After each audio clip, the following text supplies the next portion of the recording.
look, because people can tell it when you're holding it yourself, Yeah. you know, it diminishes you, because selfie videos and stuff are what people put on Facebook with their holidays and stuff, and that, it's a level above that, isn't it? So there's always someone filming it, but you've got someone there to film you, outside your offices or outside your premises or your shop or wherever it might be, you know, and just, hi, welcome, my name's Nigel, welcome to Nigel's Garage, let's go have a little look round, and then just a single shot and just walk inside.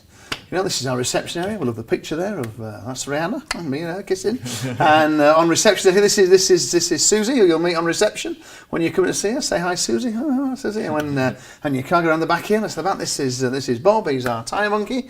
And how many today, Bob? 17. Well, there we are. This is our ramp. This is our funnel. This is our big detection system. And at the back we keep the cars there. And that's what you've got. You know, we've been here now for 24 years, and my dad started the business. And we're looking after hundreds of vehicles every single week. There's nowhere else like us in Solihull. And be great to see you when you want to come on down.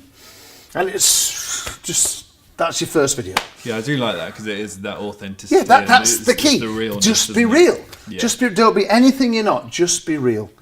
You know, and try it. Because, I mean, at the end of the day, just, you know, try it and see. You might just be surprised. You might be a lot better than you realise.